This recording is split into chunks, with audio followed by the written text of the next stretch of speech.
Hi hello ನಮಸ್ಕಾರ, ಹೇಗಿದ್ದೀರಾ ಎಲ್ಲರೂ? ಪ್ರಾಚಿ ಫುಡ್ಸ್ಗೆ ಸ್ವಾಗತ. ಅಡುಗೆ ಮಾಡೋಕ್ಕೆ ಬೇಜಾರಾಗಿದೆ, ಆದರೆ ರುಚಿಯಾಗಿ ತಿನ್ನಬೇಕು ಅನ್ನಿಸ್ದಾಗ ಒಂದು ಸಾರಿ ಈ ರೈಸ್ ಟ್ರೈ ಮಾಡಿ. ಕಡಿಮೆ ಸಮಯದಲ್ಲಿ ಬೇಗನೆ ರೆಡಿ ಮಾಡ್ಕೋಬಹುದು.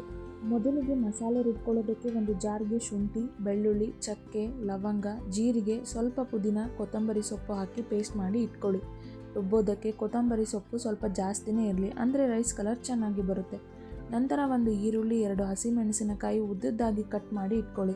ನಂತರ ಒಂದು ಕುಕ್ಕರ್ಗೆ 2 ಸ್ಪೂನ್ ಎಣ್ಣೆ, ಅರ್ಧ ಸ್ಪೂನ್ ತುಪ್ಪ ಹಾಕಿ ಅದು ಬಿಸಿಯಾದ ನಂತರ ಪಲಾವ್ ಎಲೆ, ಸ್ವಲ್ಪ ಜೀರಿಗೆ ಹಾಕಿ ಕಟ್ ಮಾಡಿ ಇಟ್ಕೊಂಡಿರೋ ಈರುಳ್ಳಿ ಹಾಕಿ ಫ್ರೈ ಮಾಡ್ಕೊಳ್ಳಿ. ನಂತರ ಪೇಸ್ಟ್ ಮಾಡಿ ಇಟ್ಕೊಂಡಿರೋ ಮಸಾಲ ಹಾಕಿ ಎಣ್ಣೆ ಬಿಡೋವರೆಗೂ ಫ್ರೈ ಮಾಡಿಕೊಂಡು ರುಚಿಗೆ ತಕ್ಕಷ್ಟು ಉಪ್ಪನ್ನು ಹಾಕಿ, ಅಕ್ಕಿ ಅಳತೆಯ 2ರಷ್ಟು ನೀರನ್ನು ಹಾಕಿ ಈಗ ಕಟ್ ಮಾಡಿ ಇಟ್ಕೊಂಡಿರೋ ಹಸಿಮೆಣಸಿನಕಾಯಿ ಸೇರಿಸ್ಕೊಳ್ಳಿ. ಮೊದಲೇ ನೆನೆಸಿ ಇಟ್ಕೊಂಡಿರೋ ಅಕ್ಕಿನ ಹಾಕಿ ಮಿಕ್ಸ್ ಮಾಡಿಕೊಂಡು ಕೊನೆಯಲ್ಲಿ 1 ಸ್ಪೂನ್ ನಿಂಬೆ ರಸ ಹಾಕಿ 2 ವಿಷಲ್ ಕೂಗಿಸಿದರೆ ಪ್ಲೇನ್ ಕುಸ್ಕಾ ರೈಸ್ ರೆಡಿ. ಇದನ್ನು ನೀವು ಮೊಸರು ರಾಯ್ತ ಜೊತೆನಾದರೂ ಊಟ ಮಾಡ್ಕೋಬಹುದು ಅಥವಾ ಹಾಗೇನಾದರೂ ಬಿಸಿ ಬಿಸಿಯಾಗಿ ಸವಿಬಹುದು. ಲಂಚ್ ಬಾಕ್ಸ್ಗೂ ಕೂಡ easy and tasty recipe.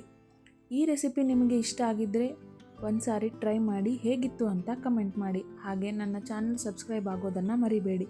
Thank you.